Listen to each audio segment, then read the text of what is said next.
അങ്ങനെ ഞാൻ എൻ്റെ വീട്ടിൽ പോവാൻ റെഡിയാവുകയാണ് കേട്ടോ. നമ്മുടെ അച്ഛൻ പോയി, അച്ഛൻ പണി തുടങ്ങി കേട്ടോ. അപ്പോൾ ഇനി ഇവിടെ നിൽക്കാൻ പറ്റില്ല. അപ്പോൾ വീട്ടിൽ അമ്മയില്ലാത്ത കാരണം കൊണ്ട് ഞാനും കുട്ടികളും ഇനി കുറച്ച് ദിവസം അവിടെ പോയി നിൽക്കാൻ പറഞ്ഞിട്ടാണ്. അച്ഛനും സ്വത്തും വാവിയും രാവിലെ പോയിട്ടത്, ഞാനും അച്ചുട്ടിയും കൂടി പിന്നെ വൈകുന്നേരത്ത് വന്നത്. പിന്നെ പിറ്റേ ദിവസം രാവിലെയാണ് കേട്ടോ. അപ്പോൾ രാവിലെ എണീച്ച് പതിവ് പോലെ തീ പിടിപ്പിച്ച് ചോറിന് അരിയിട്ട് നേരെ ചൂലെടുത്ത് മിറ്റടിക്കാൻ ഇറങ്ങി.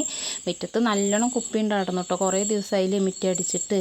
പിന്നെ ഞാൻ നേരെ ഉപ്പേരി വെക്കട്ടെ എന്നിട്ട് അടുക്കളയിലേക്ക് വന്നു കേട്ടോ. ഞാൻ പിന്നെ നമ്മുടെ വീട്ടിൽ കോവയ്ക്ക ഉണ്ടല്ലോ, അത് കുറച്ച് കൊണ്ടുവന്നിട്ടുണ്ടായിരുന്നു. അപ്പോൾ അതിനൊക്കെ അരിഞ്ഞ് ഉപ്പേരി വെച്ചു കേട്ടോ. പിന്നെ സ്വത്തും വാവിയും അച്ചുട്ടിയും കൂടെ തേങ്ങ ചിരകുകയാണ് കേട്ടോ പായസം വെക്കാൻ. പിന്നെ ഞാൻ കുറച്ച് തുണികളുണ്ടായിരുന്നു, അതിനെയൊക്കെ തിരുമ്പാനിട്ടു.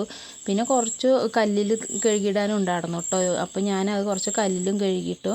പിന്നെ യൂണിഫോമൊന്നും ഞാൻ അങ്ങനെ വാഷിംഗ് മെഷീനിൽ കഴുകില്ല. പിന്നെ സ്വത്തിൻ്റെ ചെരുപ്പ് കഴുകി വയ്ക്കണം. അവൻ്റെ കാര്യങ്ങൾ ചെയ്യാൻ ഭയങ്കര കറക്റ്റാട്ടോ. അവൻ്റെ എല്ലാ കാര്യങ്ങളും അവൻ കറക്റ്റായിട്ട് ചെയ്യും. പിന്നെ ഞാൻ നേരെ പാത്രങ്ങളും എല്ലാം എടുത്ത് പുറത്തിട്ടു. അവിടെയൊക്കെ അടിച്ചു കോരിട്ടോ. മൊത്തത്തിലൊന്ന് അടിച്ചു കോരി, ഞാൻ തട്ടി അടിക്കുക എന്നൊക്കെ പറയില്ല, അതുപോലെ മൊത്തം വാറാമലൊക്കെ തട്ടി മൊത്തം ഒന്ന് ക്ലീനാക്കി. ഞാൻ എന്ത് പണി ചെയ്യുമ്പോൾ എൻ്റെ ഒപ്പം കൂടുട്ടോ എൻ്റെ സ്വത്ത്. പക്ഷേ എൻ്റെ വാവ ആ ഭാഗത്തേക്കേ വരില്ല.